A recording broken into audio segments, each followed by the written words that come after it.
This lecture will be on teleconsultation best practices and tips for new users. Recorded for a CPD lecture on the 12th of August 2020.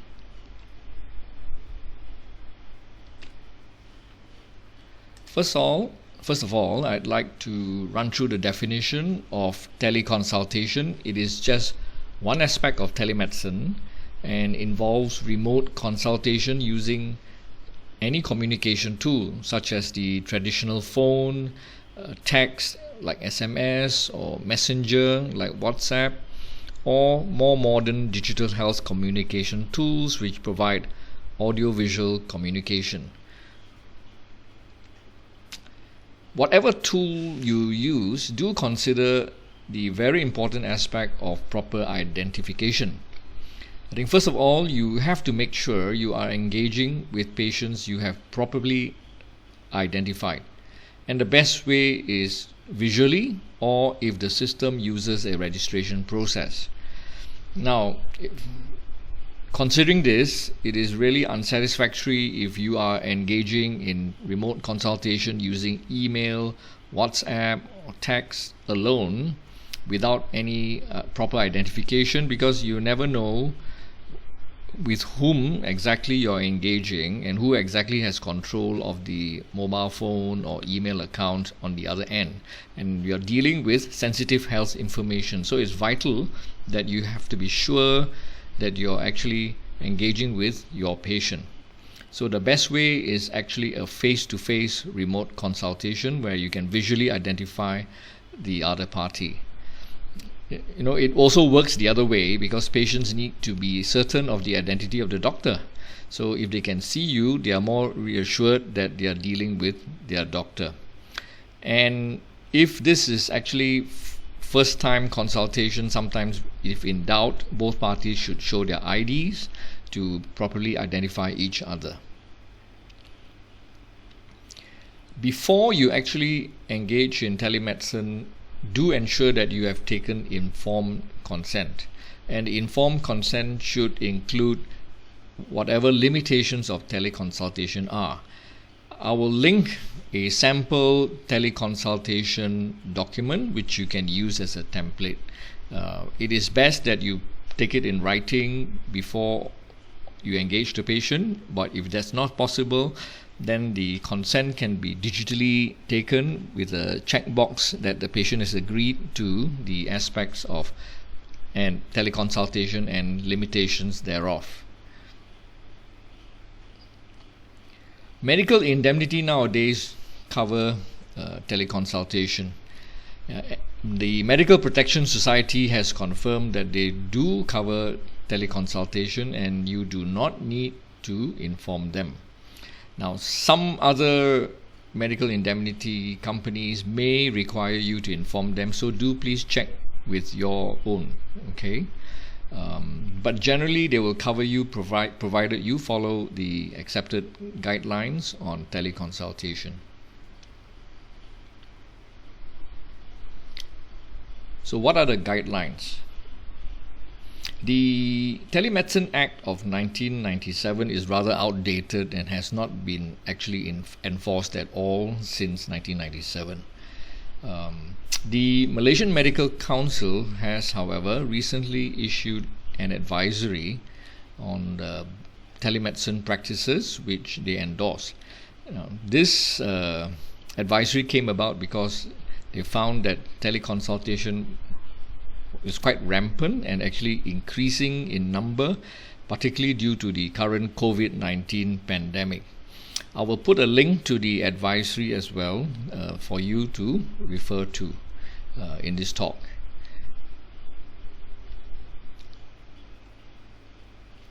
In its advisory, the Malaysian Medical Council has stated that teleconsultation should be mainly for your own follow-up patients. Now, I suppose this is because these are patients whom you've seen, have examined before, and are familiar with, and they are not really allowing teleconsultation for new patients. However, they say that health advice may be permissible.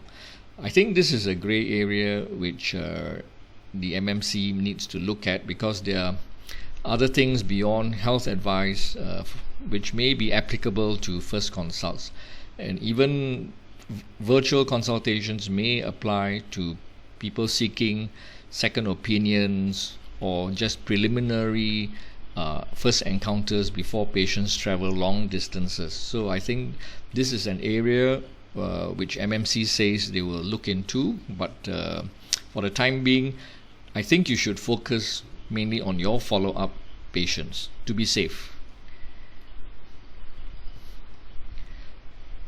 Would you be prepared to undertake teleconsultation 24 hours a day? I think unless you are going to be totally a concierge doctor, my suggestion is that you schedule the teleconsultation. So appointments will make your life a lot easier.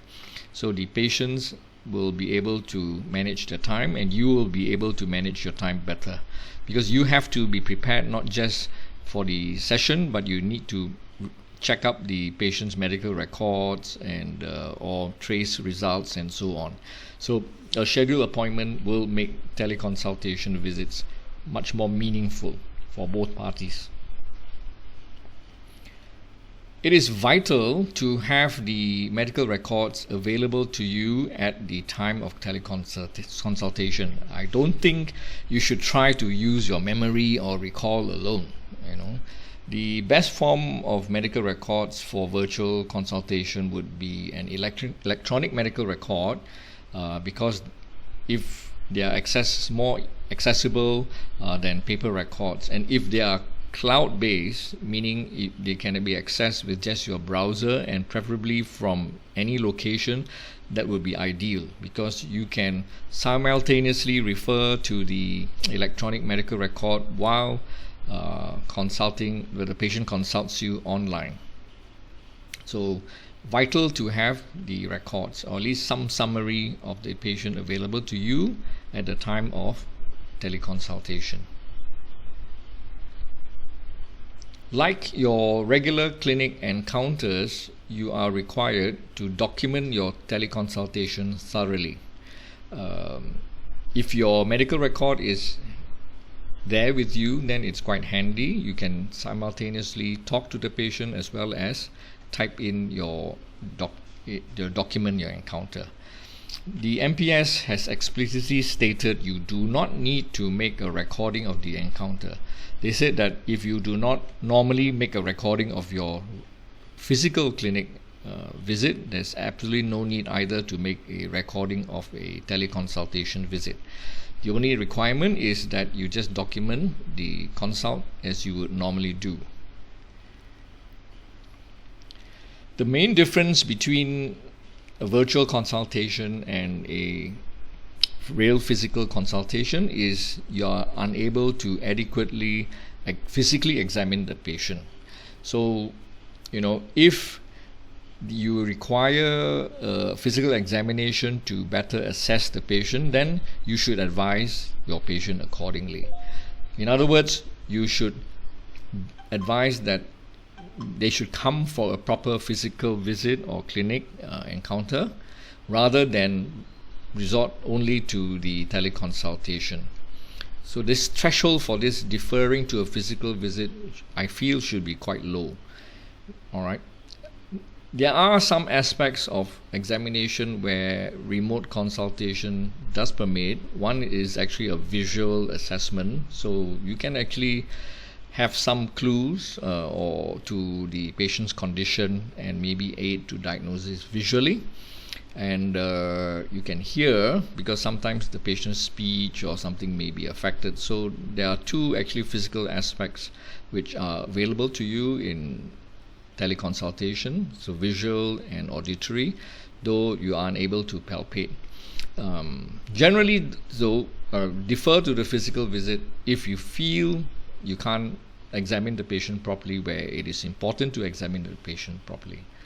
The other thing I think you should really advise the patient is, if you have given some treatment or management advice based on your remote consultation, it's always good to include a if not better come to the clinic and see me sort of clause, because that would cover that aspect of non-improvement.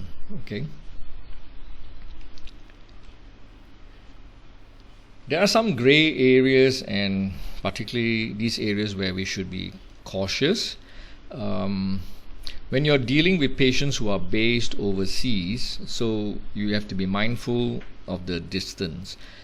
If they are already your existing patients, so I feel there is a duty of care to aid them or to guide them when they run into trouble when they are overseas.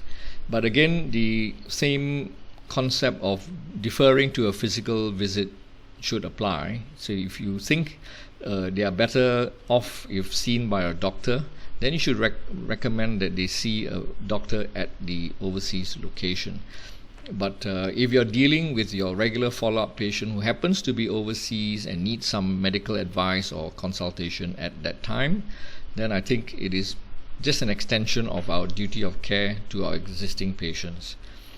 Now, we touched about first consults earlier, and I think we still have to be very careful if this is a first consultation, since MMC advisory does not seem to condone it for the time being. But I do hope they will change their mind and allow some forms of first consultations, such as second opinion consults and initial screening assessment, for example, in health tourism.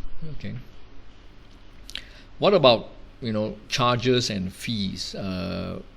There are no, as far as I know, there's no written guideline on what a remote consultation fee should be. Already people are charging, and there was mentioned by the previous Minister of Health that physician fees have become deregulated. So whatever that means, I think generally if you charge within the scope of your regular follow-up charge when you see a patient in the clinic, I don't think you should go far wrong. The other area where you should be particularly careful would be ePrescription. I think if you're sticking to medication for chronic illnesses, NCDs like diabetes and hypertension and repeat prescriptions, it should be fine. But I would be extra cautious if you are dealing with DDA type drugs like sedative hypnotics, etc. So another question which comes up for people starting telemedicine for the first time is, which platform should I use? Okay, whatever platform you use, I think there are some features which you need to consider. First of all, compliance with security, the local regulations, the ability to provide an online consent form, for instance, would be considerations. Okay, whether or not it's easy to use, of course, would be a consideration. If you're a first-time user of the easier the system, then the better. Whatever platform you're using, also try to understand what that platform's business model is. Is it sustainable? Will the doctor be charged? If it's really free for use for both doctor and patient, then you have to understand what's the sustainability of that platform will be. So there has to be some, all developers or platforms still have their own rice bowl. So if you want to use a platform which you hope would be sustainable for the long term, try to understand the business model of the telemedicine vendors platform. So there's free versus subscription based platforms which are currently available out there. Okay.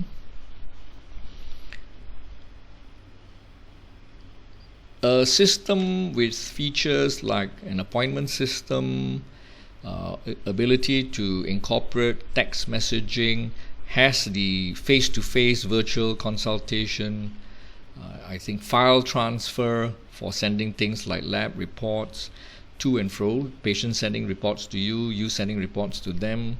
The ability to screen share would be good, because sometimes you want to explain something visually when you're counseling patients. whether or not you're dealing with only one or multiple participants. Group counseling may be important to you if you're dealing with family members, and some of these family members may be not in one location but may be abroad in multiple locations. So this feature would be handy to have as well. Now, should a telemedicine platform also have medical records? I think that's debatable, because that would be the privacy aspect in case of any security lapse. I would personally prefer if medical notes are kept separately in your current EMR or whatever medical records you have. It would be nice to have some ePrescription and laboratory module incorporated, but I feel these are not exactly very vital, since you can actually, if you have a file transfer mechanism, you can send them a digital document requesting laboratory test from the lab or an e-prescription as well. So there's no perfect platform, but these are the features to look at to see whether or not they have things which you need or want in the telemedicine platform. Already existing solutions are there if you are working in a group practice or hospital which is promoting telemedicine. So your hospital may already have a corporate solution, so you might want to go with that. Okay, so they would set up the appointment system for you and teach you how to use the telemedicine platform. And some of these platforms would already have incorporate with the hospital record system, billing system, and also even prescriptions. So prescriptions may be sent to the patient after the remote consultation is over. So that would be something you may have to check with your group practice or hospital. But say if you are an individual doctor working in a clinic or in a small group practice, what are your options? I would suggest two which I've actually used and may be quite easy to use for first time doctors practicing telemedicine. One is Teleme.co. Now this is a Malaysian company which provides telemedicine service, and it's free for doctors to sign up and use. They have built-in consent, built-in text messaging, built-in face-to-face consultation, e-prescription, and as well as laboratory orders. So it seems fairly complete. It works with a mobile app. There is a bit of learning curve for both doctors and patients, but the support is actually quite good. So it's something to consider if you're looking for a Malaysian platform, Teleme.co. The business model is that there is a charge to the patient for messaging, virtual consultation, and also for e-prescription and laboratory orders. Another one which I would highly recommend, and it's an extremely easy one to use because there is no app to install. It works out of your browser, and it works even in your mobile phone or iPad, as well as your laptop or desktop browser. And the system is called DocSeeMe, okay, which is an acronym for Doc See Me or Doctor See Me. The nice thing is the basics usage is free. They say they are trying to promote telemedicine, and their business model is there's an optional subscription option. So if you want to subscribe for more features, so DocSeeMe will give you more features, but the basic version is good enough for free teleconsultation use by doctors, and you can optionally charge the patient outside the system. But if you want more features, DocSeeMe gives you that with a subscription option. If you want a separate appointment system, there are quite a few appointment systems out there. A free one which I've explored and recommend is something called setmore.com. So you could use it to set telemedicine appointments. That is, if your clinic already doesn't have an appointment system which you can use to schedule teleconsultation, just like you schedule a regular clinic appointment. And there are billing systems out there you can use, such as Stripe.com, PayPal, and other online billing platforms. Stripe is easy to use and is incorporated into Doxy.me if you are a subscriber. Okay, but the basic version doesn't have Stripe incorporated. So there are quite a number of options out there. I've just mentioned some of the few ones which I personally use and can recommend. And I hope you can explore them because I think they're quite good. So with that, I will thank you for listening to the talk on teleconsultation. At the end of the talk, I will provide a QR code for you to scan to get your CPD points. You can use the MMA Events app, and in your main profile you will be able to see a tab for QR scanner, and with that you can scan the code to get your points. Thank you for your attention.